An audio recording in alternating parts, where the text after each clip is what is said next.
చూడండి ఒకసారి యోబు గ్రంథము 39వ అధ్యాయము 19వ వచనం నుంచి అనుకుంటాను. గుర్రమునకు నీవు బలమునిచ్చితివా, గుర్రమునకు నీవు బలమునిచ్చితివా, జూలు వెంట్రుకలతో దాని మెడను కప్పితివా. చాలు చాలు. అంటే గుర్రమునకు బలం ఇచ్చిన వాడెవరు? యోబును తన స్నేహితులు మాట్లాడుకుంటా డిస్కషన్ జరుగుతుంది. యోబు, నువ్వేమన్నా గుర్రాలకు బలాన్ని ఇచ్చావా? బలం ఇచ్చిన వారు ఎవరు? గుర్రమునకు పుష్టిగా బలంగా ఉంటుంది.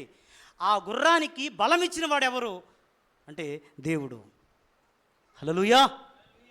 అర్థమైంది? ఎవరు? దేవుడు. ఇక్కడ ఉన్నటువంటి చాలామంది రకరకాల బలహీనతల చేత పట్టబడి ఉన్నారు. రకరకాల బలహీనతలు, ఒక్కొక్కరికి ఒక్కొక్క బలహీనత, ఒక్కొక్కరికి ఒక్కొక్క పిచ్చి. అవునా కాదా? ఒక్కొక్కరికి ఒక్కొక్క పిచ్చి, ఒక్కొక్కరికి ఒక్కొక్క, అందరి బలహీనతలు ఒకటే కాదు, ఒక్కొక్కరికి ఒక్కొక్క పిచ్చి.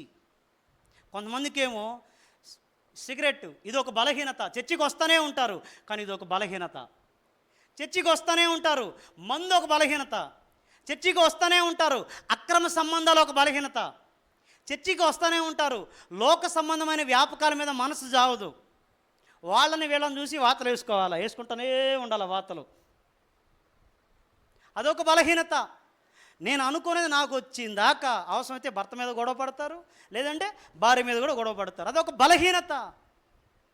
లేరా? లేరా? ఖచ్చితంగా ఉన్నారు. ఎందుకమ్మా అని అంటే అదొక బలహీనత అయిపోయిందని ఏందో నాన్న ఆ టైంలో అట్లా. ఎందుకు అంటే బలంగా లేవు కాబట్టి బలహీనపడ్డావు. అయితే బలహీనపడ్డ వాళ్ళని, బలహీనుల్ని దేవుడు తృణీకరిస్తున్నాడా, అసహించుకుంటున్నాడంటే కాదు. బలహీనులకు బలమిచ్చేవాడు మన యేసయ్య. దేవునికి స్తోత్రం కలుగును గాక. నువ్వు బలహీనుడివే, బలహీనురాలివే, కానీ నువ్వు బలపడి చక్కగా నిలబడాలని దేవుడు కోరుకుంటాడు. నువ్వేదో నీ బలహీనత ఆయనకి తెలుసు కదా అని నిన్ను అసహించుకోడు. నువ్వు వదిలిపెట్టి నువ్వు అసహించుకొని బలపరిచే దేవుని దగ్గర కనుక వస్తే మళ్ళా నువ్వు బలహీనుడివే, నిన్ను బలపరిచి నిలబెడతాడు. కొంతమంది నా దగ్గరకు వచ్చిన వాళ్ళు ఉన్నారు, రక్షణ పొందిన తర్వాత అన్నయ్య తాగుడిని జయించలేకపోతున్నాను, ఒక బలహీనత, వద్దనుకుంటున్నాను కానీ అట్ట అయిపోతుంది అన్నయ్య అని. అర్థమైందా? ఎందుకు నువ్వు పదే పదే పదే బలహీనపరచబడుతున్నావు తెలుసా? బలపరిచేవానికి దూరంగా ఉన్నావు. బలపరిచేది ఎవరు? దేవుడు. బైబిల్లో బహు స్పష్టంగా ఉంది, యెహోవా నా బలమా. పాట లేదా? యెహోవా నా బలమా, వదిలే కదా, ఉందా లేదా పాట? సంఘానికి పునాదులు వేసినట్టు పౌలు ఏమన్నాడు తెలుసా? నేను బలహీనుణ్ణే కానీ నన్ను బలపరుచు అని యందు నేను సమస్తం చేస్తానన్నాడు. అంటే పౌలా, నీ బలంతో ఏం చేయవా? నా బలంతో చేస్తే పనులు ఎక్కడైతే నాయన, నేను బలహీనుణ్ణి కానీ నన్ను బలపరిచేవాడు ఒకడున్నాడు. నా బలం నేను కాదు, నా బలం ఆయన. ఆయన నా పక్షంగా ఉన్నాడు అనుకో, ఆయన్ని చూసుకొని నేను దేనికైనా పోరాడతా, దేనికైనా నిలబడతా. అది పౌలు మాట. పౌలా, నువ్వేం చేయవా? నేను ఏదన్నా చేయాలంటే నన్ను బలపరిచేవాడు ఉండాలయ్యా. నా బలంతో నేనేం చేయలేను, నా బలంతో వాక్యం చెప్పలేను, నా బలంతో సమాజం ఎదుట నిలబడి ఆత్మలు గెలవలేను, నా బలంతో హృదయాలను తిప్పలేను, నా బలంతో స్వస్థతను ఒకరిని తాకి స్వస్థత నేను కలిగించలేను. అన్నీ జరగాలంటే నా వెనక ఒక ఆయన ఉంటాడు, పెద్ద ఆయన, నన్ను బలపరిచేవాడు ఆయన.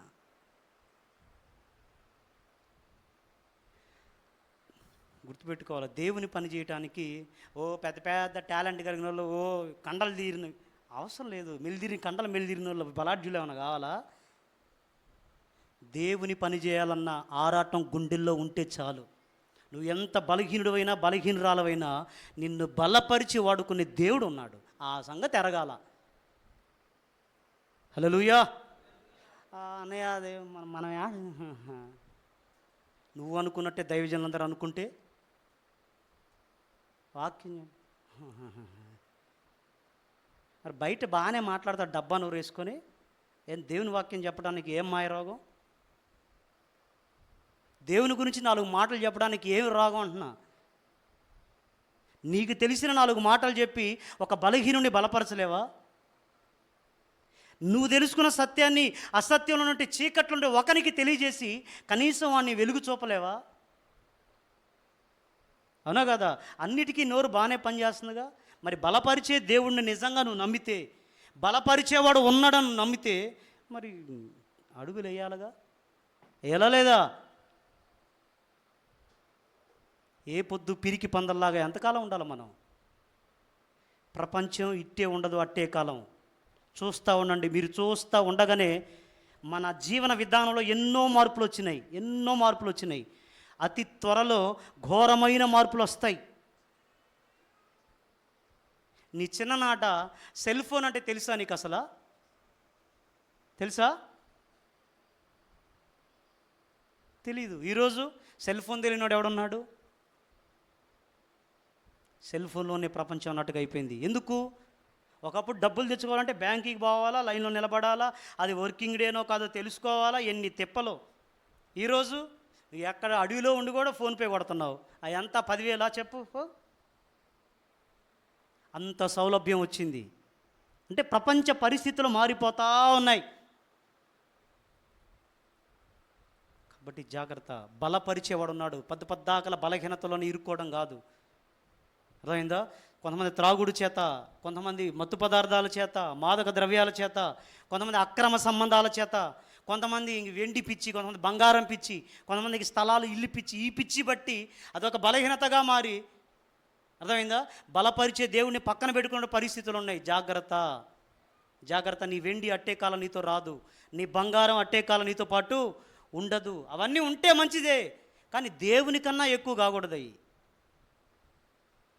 ఉంటే మంచిదే, కానీ నా దేవుని కన్నా నాకు అయ్యే ఎక్కువ అన్నట్టుగా నువ్వు ఉన్నావు అనుకో, నాకు దేవుని పని కన్నా అదే కావాలి అని అంటే, ఎలీషాని గెహజీ అన్నాడు. అర్థమైందా? నీ వెండి నీసు నశించిద్దిరా, అట్టయిపోద్ది. నువ్వు దేని కొరకు వెంపర్లాడుతున్నావో అది నీకు అందకుండా పోయిద్ది. ఎందుకనంటే దేవుని కన్నా ఏది ఎక్కువ కాకూడదు. అన్ని విషయాలు మనల్ని బలపరిచేవాడు దేవుడే కాబట్టి. హల్లెలూయా. చేతులెత్తి గట్టిగా స్తోత్రం చెప్దాం. ఆ గుర్రానికి బలం ఇచ్చిన వాడు ఎవరు? దేవుడు. ఒక దైవజనుడు దేవుని చేతిలో బలంగా వాడబడ్డాడు, ఒక దైవజనురాలు బలంగా వాడబడింది. అంటే ఎవరు ఆ బలం ఇచ్చింది? ఎవరు? దేవుడే. వాళ్ళకిచ్చిన దేవుడు నీకు ఇవ్వడా? షాలేమన్నకిచ్చిన దేవుడు నాకు ఇవ్వడా? షాలేమన్నకే దేవుడా ఆయన? భక్త సింగ్కే దేవుడా? అనగాదా? మరి వాళ్ళని బలపరిచిన వాడు దేవుడే, నిన్ను నన్ను కూడా బలపరిచి నిలబెట్టేవాడు ఆ దేవుడే. కాబట్టి మనకు ఆయన ఉన్నాడు